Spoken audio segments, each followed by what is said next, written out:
नमस्कार, मैं हूं अमीश देवगन और आप देख रहे हैं इस समय न्यूज 18 और मेरे साथ इस समय मौजूद हैं उत्तर प्रदेश के मुख्यमंत्री योगी आदित्यनाथ। 2022 का चुनाव यानी 2022 का विधानसभा चुनाव अगले साल है और उससे पहले योगी आदित्यनाथ फुल फॉर्म में चल रहे हैं। आखिरकार जनता के मन में जो भी सवाल है उन तमाम सवालों के जवाब देंगे। आपके दिल में जो सवाल है उन तमाम सवालों के जवाब देंगे आज उत्तर प्रदेश के मुख्यमंत्री योगी आदित्यनाथ जी। योगी जी, आपका अभिनंदन है न्यूज 18 नेटवर्क पर। धन्यवाद जी। सबसे पहले तो चुनाव में अब लगभग 6 महीने बचे हैं। लगभग सभी पार्टियां चुनावी मोड में हैं। पिछले दिनों हमने देखा कि आप भी दिल्ली आए और दिल्ली के लोग भी लखनऊ आए। मान लिया जाए अब योगी आदित्यनाथ पूरी तरह से या फिर योगी आदित्यनाथ और बीजेपी पूरी तरह से चुनावी मोड में आ चुकी है। देखिए, चुनाव हमारे लिए एक साधन है, साध्य नहीं। लोक कल्याण के मार्ग पर जाने का और जनता के बीच अपने शासन की योजनाओं को पहुंचाने का। देश के अंदर भारतीय जनता पार्टी एकमात्र राजनीतिक दल है जी, जिस दल ने, चाहे वह कोरोना के दौरान या कोरोना के पहले भी, प्रधानमंत्री मोदी जी के नेतृत्व में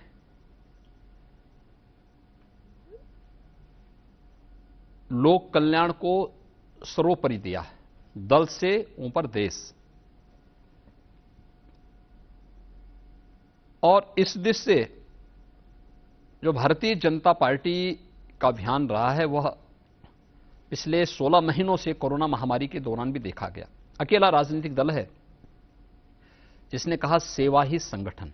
जी, यानी हमें बूथ प्रबंधन नहीं देखना, बूथ का हमारा जो कार्यकर्ता है वो सेवा के साथ जुड़े। हमारा जो पदाधिकारी है किसी भी स्तर का वो सेवा के साथ जुड़े। जनप्रतिनिधि हर स्तर का वो जन सेवा के साथ जुड़े। इस महामारी के दौरान जनता की सेवा करे। तो हमारे लिए हर दिन इलेक्शन है और हमारे लिए हर दिन लोक कल्याण का है, जिसमें हम लोग हर पदाधिकारी, हर कार्यकर्ता अपने स्तर पर और केंद्र और प्रदेश सरकार की योजनाओं को आम जनता तक पहुंचाते हैं। और हम लोग पहले भी तैयार थे, आज भी तैयार हैं। मैं ये सवाल इसलिए आपसे पूछ रहा हूं कि चुनाव से ठीक पहले उत्तर प्रदेश में जनसंख्या नीति लाने की तैयारी शुरू हो गई है। इसकी जरूरत इस समय क्यों पड़ी? देखिए, हर राज्य को अपने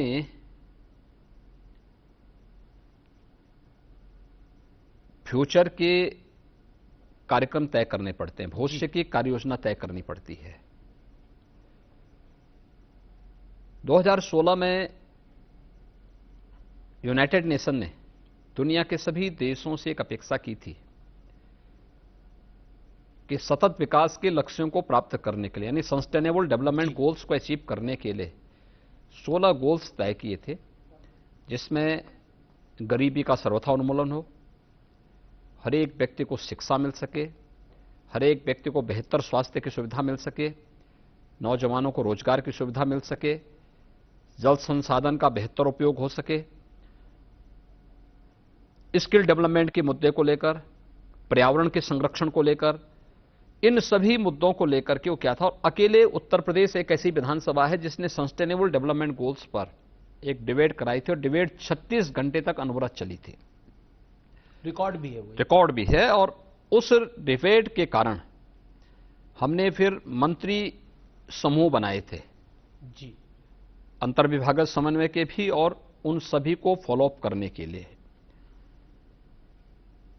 जो चीजें सामने आई थी उसमें ये बात आई थी कि डेवलपमेंट के लिए कुछ चीजें हमें देखनी पड़ेंगी। अगर यूपी की हम बात करते हैं तो हम नेशनल एवरेज से अभी भी बहुत सारे मुद्दों पर पीछे हैं। जैसे 2016 के डाटा अगर हम देखेंगे, मातृ मृत्यु दर, शिशु मृत्यु दर जो नेशनल एवरेज है उससे पीछे रहे। यद्यपि 4 वर्षों में उसमें काफी सुधार करने का प्रयास हुआ, लेकिन अभी भी हमें जो इंटरनेशनल स्टैंडर्ड हैं उसको अचीव करने में समय लगेगा उसके कारकों को ढूंढना और फिर उसके अनुसार रणनीति बनाना जी। और उसी के तहत हम लोगों को 2021 से लेकर 30 के बीच की आगामी 10 वर्षों की एक जनसंख्या नीति घोषित करनी पड़ी।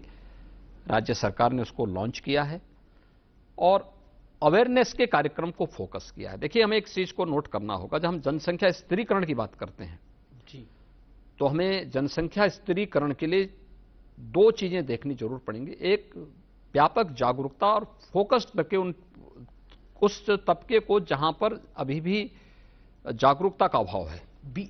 आपकी सरकार पर आरोप यह लग रहा है कि आप लोग एक धर्म विशेष को टारगेट करने के लिए ऐसा कर रहे हैं। ये विपक्ष का आरोप है। मेरे पास कई सारे बयान हैं। अबू आजमी है समाजवादी पार्टी के नेता, वो कहते हैं जनसंख्या कानून से किसी एक समुदाय को टारगेट नहीं किया जाना चाहिए। मेंबर ऑफ पार्लियामेंट है शफीकुर रहमान बर्क, वो कहते हैं पैदाइश अल्लाह का कानून है और कुदरत से टकराना ठीक नहीं है। यानी आपके टाइमिंग पर सवाल है कि चुनाव से 6 महीने पहले और भारतीय जनता पार्टी का एक पॉलिटिकल लीनेज है, जो आरोप बीजेपी पे लगता है बंगाल से लेकर गुजरात तक और गुजरात से लेकर उत्तर प्रदेश तक। देखिए, हर एक मुद्दे को जी, जो व्यापक लोक कल्याण का हो, राष्ट्र कल्याण का हो, उसको राजनीतिक चश्मे से नहीं देखा जाना चाहिए। इसके पीछे व्यापक जनहित है, एक एक बच्चे का, एक एक मां की सुरक्षा का और अंततः प्रदेश और देश की समृद्धि और विकास के पथ पर अग्रसर करने का उसके पीछे का भाव है।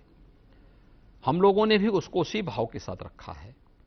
मैंने कहा ना, पहली चीज देखिए, दोनों चीजें हैं जी। देखिए, जो लोग जनसंख्या मिशन मोड में बढ़ा रहे हैं जी, क्योंकि हमने उसका एक पक्ष ये भी रखा है कि व्यापक जागरूकता, अवेयरनेस के भाव में अगर कहीं पर इस प्रकार की स्थिति है तो उन लोगों को जागरूक किया जाना चाहिए, बताया जाना चाहिए कि ये शिशु मृत्यु दर इसलिए हो रही है कि 2 बच्चों के बीच में गैप कम होगा तो स्वाभाविक रूप से वे कमजोर होंगे, कुपोषित होंगे, उनके स्वास्थ्य के साथ साथ उनके स्वयं के जीवन के लिए खतरनाक भी हो सकता है। ये तो अब मां के साथ भी हो सकता है। मैं साइंटिफिक रीजन, हमारी जो पॉलिसी है पूरी साइंटिफिक रीजन पर दिया जा रहा है। दूसरा जी, हमने ये भी पक्ष रखा है जी कि हमें हर हाल में जनसांख्यिकी असंतुलन को भी नियंत्रित करना चाहिए। देखिए, रिलीजियस डेमोग्राफी एक सच्चाई है और हमें उस सच्चाई से कभी भी अपने को दूर नहीं करना चाहिए। हम पॉलिटिकल कारणों से सच्चाई को विस्मृत कर दें, ये धोखा होगा समाज के साथ भी और देश के साथ भी। टाइमिंग को लेकर मैं आपसे कोई टाइमिंग नहीं, टाइमिंग को लेकर सवाल है। भाई हम चुनाव से 6 महीने पहले, भाई 21 से 30 के बीच में घोषित कर रहे हैं जी, तो मैं इसको लेकर के 17 में थोड़े आता है, 18 में थोड़े आता है। हमने तो 18 में सस्टेनेबल डेवलपमेंट गोल्स पर अपने विधानमंडल में चर्चा कराई थी। जो ये लोग आरोप कर रहे हैं, इनकी पार्टियों ने उस समय विधानमंडल का वॉकआउट किया था। सपा ने, बसपा ने, कांग्रेस ने, इन सभी लोगों ने वॉकआउट कर दिया था जी। ये लोग सदन ही में नहीं आए बहस में। यानी गरीबी का उन्मूलन होना चाहिए, ये इनके एजेंडे का हिस्सा नहीं। ये लोग गरीब, हर व्यक्ति को गरीब रखना चाहते हैं जिससे वोट बैंक बना सके। पूर्व विदेश मंत्री हैं, उत्तर प्रदेश के नागरिक हैं, सलमान खुर्शीद, वो तो बहुत बड़ा बोल गए। वो कहते हैं कि ऐसा अगर कानून लाना है तो भारतीय जनता पार्टी के नेता, भारतीय जनता पार्टी के मंत्रियों को यह बताना चाहिए कि उनके, हालांकि विवादित बयान है ये, कि उनको घोषणा करनी चाहिए कितने वैध बच्चे हैं, कितने अवैध बच्चे हैं, घोषणा कर दें, उसके बाद कानून ले आए आप लोग। देखिए, जो उनका बयान आया है जी, ये परंपरा और संस्कृति कांग्रेस के अंदर ज्यादा फिट बैठती है, क्योंकि उनके संस्कारों में रंगे हैं तो स्वाभाविक रूप से जिस संस्कार में रंगे होंगे उसी की भाषा बोलेंगे भी। भारतीय जनता पार्टी ने पहले ये बात की है कि दल से ऊपर देश, जब देश के ऊपर संकट होगा हम देश के हितों के लिए कार्य करेंगे। तो ये पॉलिसी आएगी और पॉलिसी हम लॉन्च कर चुके हैं, ये कानून, मतलब इसको कानून का जामा पहनाया जाएगा। अभी इसका ड्राफ्ट विधि आयोग बना रहा है, जब आएगा फिर पब्लिक डोमेन में जाएगा, पब्लिक डोमेन में उसके कमेंट लोगों के मांगे जाएंगे। आपको लगता है ये पॉलिसी पूरे देश में भी आनी चाहिए? मैं क्या कह रहा हूं, देखिए हर एक जगह से इसकी आवाज उठ रही है और जी, स्वास्थ्य विभाग के स्तर पर पूरे देश के अंदर इस पर कार्य हो रहा है। मैं बढ़ता हूं आगे। हाल ही में यूपी के ब्लॉक प्रमुख के चुनाव हुए, भारतीय जनता पार्टी को बड़ी जीत मिली वहां पर। 825 में से बीजेपी को 648 सीटों पर जीत मिली है। समाजवादी पार्टी को हालांकि 99 सीटों पर जीत मिली है। क्या आप इसको मानते हैं ये 2022 से पहले का ट्रेलर है? क्योंकि हमने 2019 के लोकसभा चुनाव में देखा, एक बीजेपी ने बड़ी जीत हासिल करी, यहां पर सपा बसपा का गठबंधन था, प्रधानमंत्री नरेंद्र मोदी का चेहरा था, आपका चेहरा था। उसके बाद हमने देखा कि उपचुनाव हुए, वहां पर जीत हासिल हुई। अब ब्लॉक चुनाव हो या फिर पंचायत चुनाव हो, इसको आप कैसे देखते हैं? या फिर आपको तो लगता नहीं है कि ओवर कॉन्फिडेंस में बीजेपी का कार्यकर्ता आ जाएगा, हम तो जीते रहे हैं जी? देखिए, ओवर कॉन्फिडेंस की स्थिति कहीं पे नहीं है जी। भारतीय जनता पार्टी का जो ट्रेंड 2014 में आदरणीय प्रधानमंत्री जी के मार्गदर्शन में, उनकी प्रेरणा से, उस समय उत्तर प्रदेश के प्रभारी और आज के देश के हमारे यशस्वी गृह मंत्री माननीय अमित शाह जी ने तैयार की थी। भारतीय जनता पार्टी 73 सीटों पर चुनाव जीती थी यूपी में। तब केंद्र में कांग्रेस की सरकार थी और यूपी के अंदर समाजवादी पार्टी की सरकार थी। 2017 में भारतीय जनता पार्टी विधानसभा का चुनाव जीती थी अपने सहयोगियों के साथ, 325 सीटों पर जीती थी यूपी के अंदर। तब उत्तर प्रदेश में समाजवादी पार्टी की सरकार थी। 2019 में जब सपा बसपा कांग्रेस मिलकर के भारतीय जनता पार्टी के खिलाफ लड़े थे और देश और दुनिया का हर राजनीतिक विश्लेषक इस बात को कहता था कि भारतीय जनता पार्टी सीट जीत नहीं पाएगी, बहुत अगर हमें देते थे तो लोग कहते थे बहुत अधिक सीटें जीतेंगे, 25 सीट जीत जाएंगे जी, अन्यथा लोग 5-7 सीटों पर हमें सीमित करते थे। हम तब भी कहते थे कि बीजेपी 65 से कम 65 सीट जीतेगी यूपी में, और हम लोग उतनी सीटें जीते यूपी में। पंचायत चुनाव के पहले और लोकसभा चुनाव के बीच में हमारे यहां 2 उपचुनाव हुए थे, उसमें भी भारतीय जनता पार्टी जीती थी, दोनों में जीती थी। और पंचायत चुनाव के परिणाम भी है, 75 में से 67 जिला पंचायत के अध्यक्ष भारतीय जनता पार्टी के बने। जी जी। 825 ब्लॉकों में जो ब्लॉक प्रमुख के चुनाव हुए थे, इस ब्लॉक प्रमुख के चुनाव में 700 से ज्यादा भारतीय जनता पार्टी या भारतीय जनता पार्टी के समर्थक जीते हैं, क्योंकि इसमें 131 सीटें ऐसी थीं जिसमें भारतीय जनता पार्टी ने अपने प्रत्याशी नहीं घोषित किए थे, क्योंकि वहां दोनों कार्यकर्ता बीजेपी के ही लड़ रहे थे। तो इसलिए एक फ्रेंडली दोनों कार्यकर्ताओं के लिए कहा गया था कि आप कोई भी इस प्रकार का कार्य नहीं करेंगे, आप आपस में शांतिपूर्ण तरीके से उसको आप भले चुनाव लड़िए, लेकिन दोनों भारतीय जनता पार्टी, तो 700 से ज्यादा सीटें बीजेपी जीती है। समाजवादी पार्टी 90 के आसपास सीटें इसमें जीती है, और बाकी अन्य दलों के द्वारा भी कुछ कुछ सीटें जीती गई होंगी। ये चुनाव इस बात को बताता है कि भारतीय जनता पार्टी, देखिए इस पूरे चुनाव में 26 मार्च को नोटिफिकेशन जारी होता है जी, 15, 19, 23 और 29 अप्रैल को चुनाव होते हैं यूपी के अंदर पंचायत के। और इस पूरी चुनाव की प्रक्रिया में 8,70,000 से अधिक प्रतिनिधि चुने गए। दुनिया का सबसे बड़ा चुनाव है ये। आपने एक देखा होगा, पूरी चुनाव की प्रक्रिया को बहुत शांतिपूर्ण तरीके से संपन्न किया गया यूपी के अंदर, कोरोना महामारी के बावजूद। और कोरोना महामारी के बावजूद ये चीजें जो संपन्न हुई, भारतीय जनता पार्टी एक एक गांव में उससे समर्थक है, उसके कार्यकर्ता, कहीं क्षेत्र पंचायत, कहीं ग्राम पंचायत, कहीं अन्य स्थलों पर, लेकिन कई जगह हिंसा की भी खबरें आई। वह आपसी प्रतिद्वंद्विता गांव में कुछ हो सकती है, कि गांव का चुनाव है, सबसे कठिन चुनाव माना जाता है। और लखीमपुर में एक महिला के साथ मैं क्या कह रहा हूं, देखिए उसमें भारतीय जनता पार्टी का प्रत्याशी नहीं, ये निर्दलीय प्रत्याशी और सपा के प्रत्याशी के बीच में विवाद है। भारतीय दुर्भाग्यपूर्ण घटना थी, मैं क्या, दुर्भाग्यपूर्ण घटना थी और कठोर कार्रवाई उसमें की गई। जवाबदेही थाने की भी तय की गई और जो लोग उसके पीछे थे उनके खिलाफ कार्रवाई की गई, बहुत कठोर कार्रवाई की गई। लेकिन आरोप आपकी सरकार पर देखिए सरकार है तो आरोप लगेंगे। प्रियंका वाड्रा ने कहा कि जंगल राज में महिलाओं की सुरक्षा तो भगवान ठीक बात भरोसे है। तो प्रियंका जी बहुत अच्छी बात बोल रही हैं, क्योंकि उनको तो इसका अनुभव है।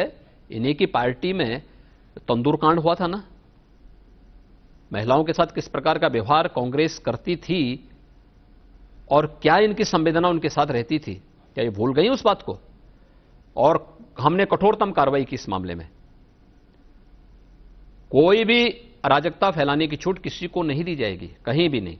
अगर अपराध के मुद्दे पर जीरो टॉलरेंस की नीति के तहत सरकार कार्य कर रही है तो पहले दिन जिस बात को हमने कहा था वो हमने आगे भी निभाया है और आगे भी इस चीज को हर एक उस पर हम लोग इस चीज को करेंगे। प्रदेश के अंदर 24 करोड़ जनता को सुरक्षा देना हमारा दायित्व है।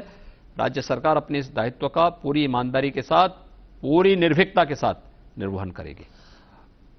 पंचायत चुनाव हुए, 75 जिला पंचायत अध्यक्ष जो बने उसमें से 67 पे बीजेपी को जीत मिली और 21 जिला पंचायत अध्यक्ष तो निर्विरोध जीते गए। लेकिन अखिलेश यादव कहते हैं कि देखिए ये डीएम और एसपी के बल पे चुनाव जीता गया है, बीजेपी गुंडागर्दी से चुनाव को जीत रही है, लोकतंत्र की धज्जियां उड़ाकर योगी जी लड्डू खा रहे हैं। देखिए मुझे एक बात बताइए जी, समाजवादी पार्टी 5 सीटों पर जीती जी, ये 5 सीटें कौन सी हैं? इटावा, इनका प्रत्याशी निर्विरोध जीता है। आखिर जनता ने जब चुनाव किया था तब सांसद हमारा जीता था, 2 विधायक हमारे जीते थे। दूसरी बलिया, बलिया में हमारे 4 सांसद हैं, 2 लोकसभा के, 2 राज्यसभा के। हमारे 5 विधायक और 2 मंत्री भी हैं। अगर हमें प्रशासन का दुरुपयोग करना होता तो बलिया में भी हो जाता, इटावा में भी हो जाता। एटा में सांसद भी हमारा है, 4 विधायक भी हमारे हैं, भारतीय जनता पार्टी हारी। बागपत में 4 विधायक बीजेपी के हैं और एमपी भी बीजेपी का है। अगर हमें प्रशासन का दुरुपयोग करना होता तो वहां भी हो सकता था। देखिए ये हार की बौखलाहट है, अपनी पैरों के नीचे की खिसकी हुई जमीन सपा को दिखाई नहीं दे रही है। लोग भूले नहीं है प्रदेश के दंगों को।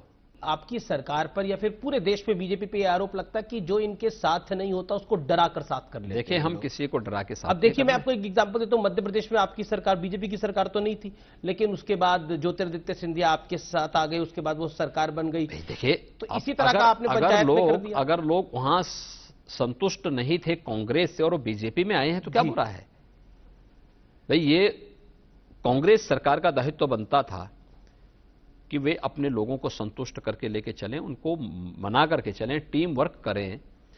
जब रिमोट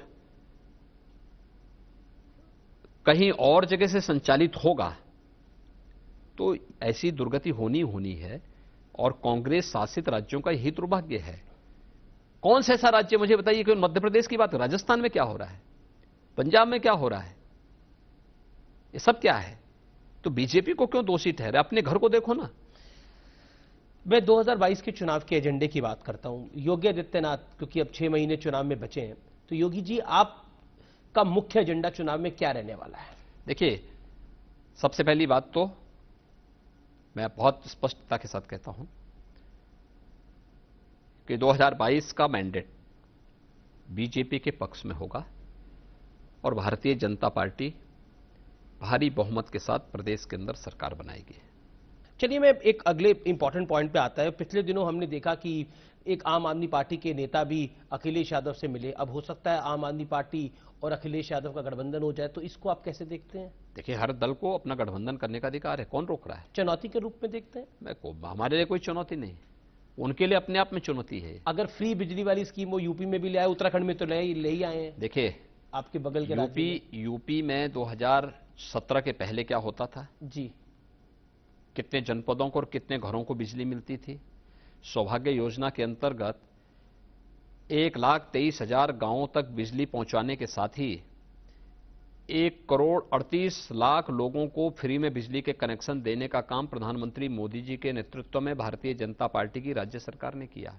ये सभी उपलब्धियां राज्य के पास हैं और राज्य के अंदर हर एक नागरिक के जीवन में खुशहाली के लिए जो भी कदम उठाने पड़ेंगे करेंगे। लेकिन दिल्ली में ये इसके नाम पर क्या कर रहे हैं? राष्ट्रीय राजधानी क्षेत्र, कोरोना के दौरान दिल्ली में क्या हो गया था? अगर यूपी का एनसीआर का रीजन नहीं होता, फ्री बिजली पर जनता नहीं, मैं वही आ रहा हूं पहले, जी मैं उस पे आ रहा हूं। अगर यूपी का एनसीआर का रीजन नहीं होता तो दिल्ली के अंदर तो लोगों को तड़प तड़प करके मरने के लिए छोड़ देते। बेड्स हम लोगों को उपलब्ध करवाने पड़े। यूपी 24 करोड़ की आबादी का राज्य है और 24 करोड़ की आबादी के राज्य में 700 मीट्रिक टन ऑक्सीजन की आपूर्ति हो रही थी और दिल्ली 2 करोड़ की आबादी का राज्य और 800 मीट्रिक टन में इनके ऑक्सीजन कम पड़ रहा था। कहां प्लेक हो रही थी ऑक्सीजन? और जब भारत सरकार ने ऑक्सीजन ऑडिट की बात की, सब भाग गए। आज इनके सारे घोटाले सामने आ रहे हैं। असाउद्दीन ओवैसी कहते हैं कि किसी कीमत पर, मैं उन्होंने जो बोला बता रहा हूं, किसी कीमत पर 2022 में योगी आदित्यनाथ इंशाअल्लाह दोबारा मुख्यमंत्री हम नहीं बनने देंगे। देखिए, ओवैसी जी एक बहुत बड़े नेता हैं। यूपी की जनता कितना पसंद करेगी ये तो आने वाला समय बताएगा। लेकिन उन्होंने कसम खा ली है कि आपको नहीं बनने देंगे। अगर वह 19% जी पर उनको लगता है कि वह इलेक्शन को पोलराइज कर लेंगे, तो बाकी 81% चुपचाप थोड़े बैठा हुआ है। वह भी खड़ा होगा, वह भी इस सब चीजों को सुन रहा होगा। और मुझे लगता है कि पिछले चुनाव के परिणामों ने इस बात को साबित किया है कि जनता का रुझान क्या है। लेकिन इस बार उन्होंने राजभर साहब को भी साथ ले लिया है। हाँ, ठीक बात है। उसको सोशल इंजीनियरिंग करना चाह रहे हैं। मैं क्या कह रहा हूं, हर एक दल को अपने साथ लेने का अधिकार है। समाजवादी पार्टी ले रही है तो ओवैसी क्यों नहीं लेंगे? इस समाजवादी पार्टी को तो तकलीफ है। वो कहते हैं ओवैसी जो है वो हमारा वोट काटने के लिए आ रहे हैं। अब देखिए, वोट किसका है, यही तो सबसे बड़ी समस्या हो जाती है कि हर व्यक्ति ये मान के चलता है कि हमारा वोट, कौन सा वोट उनका है। आप जब सत्ता में थे, कांग्रेस और सपा तो आरोप लगाते हैं कि वो ओवैसी साहब बीजेपी के आदमी हैं। भाई, तो उनके साथ गठबंधन कौन कर रहा है? गठबंधन तो समय समय पे कांग्रेस ही उनके साथ करती रही है, या फिर ये समाजवादी पार्टी ही उनके लिए ज्यादा उतावली दिखती है। बीजेपी का तो दूर दूर से कोई संबंध नहीं उनसे। आप अपना मुकाबला 2022 में किसके साथ देखते हैं? अखिलेश जी के साथ देखते हैं, मायावती जी के साथ देखते हैं, प्रियंका वाड्रा के साथ देखते हैं, किसके साथ देखते हैं? हालांकि राजभर साहब तो थ्योरी लेके आए हैं 5 साल में 5 मुख्यमंत्री बनाएंगे, 20 डिप्टी सीएम बनाएंगे, एक मुसलमान सीएम भी होगा। ठीक ही बात है भाई, हर एक को अपना मुकाबला किससे देखते हैं आप? देखिए, भारतीय जनता पार्टी का मुकाबला, देखिए, अपने पुराने रिकॉर्ड को आगे बढ़ाने के लिए बीजेपी से ही होगा कि बीजेपी पिछले रिकॉर्ड को तोड़ करके उससे बेहतर सीटें कैसे जीत सकती है। वहां तक ये लोग कोई पहुंच नहीं पाएगा। पंचायत चुनाव के रुझान पहले बता चुके हैं, इससे पहले लोकसभा के चुनाव ने बता चुके वो कर, ये सब देखिए थके हुए हारे हुए चेहरे हैं। ये लोग पहले ही हिम्मत हार चुके हैं, इसलिए अनर्गल कुछ भी बोल दो। बड़ा मैं आपसे पूछ रहा हूं कि बड़ी बड़ी चुनौती कौन हो सकता है, या फिर एक चेहरा जो आपको लगता है जिसके साथ मुकाबला है? देखिए, पब्लिक सबके कृत्यों को जान रही है, हर व्यक्ति की जान रहा है। परिवारवाद, गुंडाराज, भ्रष्टाचार, ये चीजें देख करके जनता में अपने आप में एक सिहरन होती है। देख करके यूपी के सामने अपनी पहचान का संकट था, आज यही यूपी हर एक फील्ड में जो प्रोग्रेस कर रहा है, एक नई पहचान बना रहा है। यह पहचान उत्तर प्रदेश के हर जाति, हर मत, हर मजहब से जुड़ा हुआ नागरिक जब बाहर जाता तो उसको सम्मान प्राप्त होता है। जी, इसलिए वह व्यक्ति, कोई भी व्यक्ति जो अपने लिए, अपने परिवार के हितों के लिए प्रतिबद्ध है और प्रदेश और देश का हित चाहता है, मुझे लगता है भारतीय जनता पार्टी उसकी प्राथमिकता होगी। मैं अब धर्मांतरण के मुद्दे पर आता हूं। उत्तर प्रदेश की एटीएस ने धर्मांतरण गैंग पर बहुत बड़ा एक्सपोजे किया है। देश भी चौंक गया है इस खुलासे को देखकर, और अभी भी कार्रवाई जारी है। इस गैंग के आतंकी कनेक्शन और आईएसआई कनेक्शन भी सामने आ रहे हैं। सिर्फ देश में नहीं, विदेशों में भी धर्मांतरण का काम ये लोग कर रहे थे। इसको आप कैसे देखते हैं? लेकिन ये केवल धर्मांतरण तक सीमित मुद्दा नहीं है, ये तो राष्ट्र की सुरक्षा पर सेंध लगाने का भी एक कुत्सित षड्यंत्र है। ये सेंध है सुरक्षा पे। मूक बधिर बच्चों को निशाना बनाकर उन संस्थाओं को जहां पर मूक बधिर बच्चे हैं वहां पर अपना एक ट्रेनर, जिहादी ट्रेनर को भेज करके उसके माध्यम से लोगों का ब्रेन वॉश कराना, फिर कोड वर्ड में और व्हाट्सएप के माध्यम से मैसेजेज को पास करना, फिर उनका दुरुपयोग सुसाइड स्क्वाड या फिर कहीं पर किसी ऐसे सेंटर को निशाना बनाने के लिए करना जो व्यापक राष्ट्रीय सुरक्षा से और हित से जुड़े हुए हैं। ये बहुत बड़ा षड्यंत्र था। यूपी एटीएस ने इस कार्य को पूरी उसके साथ खोला है, पर्दाफाश किया है। हमारे 500 से अधिक टीमें इस पे काम कर रही हैं। उत्तर प्रदेश के अंदर कुछ जनपदों के साथ साथ देश के अंदर 25 राज्यों में इन्होंने भेजा और 1984 से लगातार चल रहा था। आज इसका पर्दाफाश हुआ है। हम लोग इसकी तह तक जाएंगे और एक एक परत उतार करके इन सब के खिलाफ जितनी सख्त कार्रवाई हो सकती है उतनी सख्त कार्रवाई हमारी सरकार करेगी। क्या इस विषय में अभी और खुलासे आगे होंगे? हाँ, क्योंकि विपक्ष इसको लेकर काफी सवाल खड़ा कर रहा है। देखिए, विपक्ष को जिनके लिए वो कह रहा है चुनाव से पहले ये गेम खेल रही है बीजेपी। देखिए, मैं क्या कह रहा हूं ना जी, हर एक मुद्दे को अगर राजनीतिक नजरिए से देखना है तब तो मुझे लगता है कि उनके किसी प्रश्न का जवाब दिया जाना चाहिए। आपने इसे राष्ट्रीय सुरक्षा से जोड़ा, मैंने इसको कहा। आस्था से जोड़ना कितना सही होगा? देखिए, दोनों चीजें हैं जी, आस्था के साथ मजहब से जोड़ना कितना सही मैं होगा? क्या कह रहा हूं, आस्था के साथ साथ ये सुरक्षा के साथ खतरा है। आप किसी का धोखे में छल से मतांतरण करवाएं, ये स्वीकार्य नहीं हो सकता। इसके खिलाफ कानून है हमारे पास, लेकिन आप उसका दुरुपयोग देश के हितों के साथ खिलवाड़ करने के लिए करेंगे, ये भी स्वीकार्य नहीं हो सकता। मैं एक और घटना की बात करता हूं। हाल फिलहाल में लोनी में एक घटना हुई जिसमें एक बुजुर्ग व्यक्ति की दाढ़ी को काटने का प्रयास हुआ और उस विषय को, जो कि लॉ एंड ऑर्डर का विषय था, उसको एक धर्म के साथ जोड़ने का प्रयास हुआ। राहुल गांधी से लेकर ओवैसी साहब ने तो बोला ये हिंदूवादी गुंडे हैं।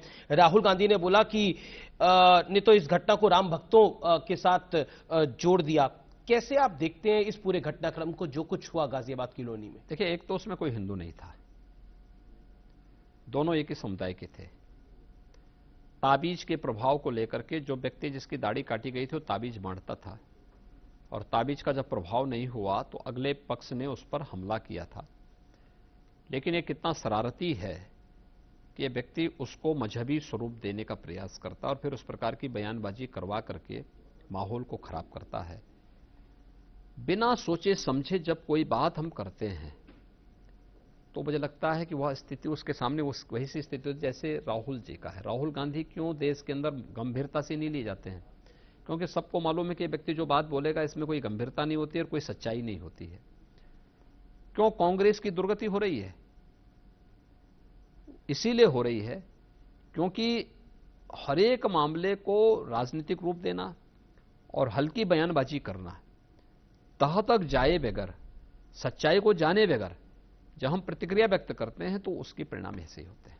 आपका तो राहुल गांधी के साथ भी अनुभव रहा है। सदन के अंदर आप लोग एक ही सदन के सदस्य थे। रहे हैं काफी। वो अमेठी से सांसद थे, आप गोरखपुर से सांसद थे। हाँ, मैं सांसद रहा हूं। मैं राहुल जी से पहले सांसद बन गया था। और आपकी उम्र में भी ज्यादा फर्क नहीं है आप दोनों की? नहीं, राहुल जी मुझसे 1 साल बड़े हैं। एक कानपुर से किसी ने सवाल पूछा आपके लिए, मेरा पीसीआर मुझे बता रहा है। सवाल उन्होंने पूछा आपसे कि योगी जी सिर्फ काम ही करते रहते हैं कि कुछ कभी कभार अपने लिए भी समय निकाल लेते हैं? कोई फिल्म देखते हैं, कोई किताब पढ़ते हैं?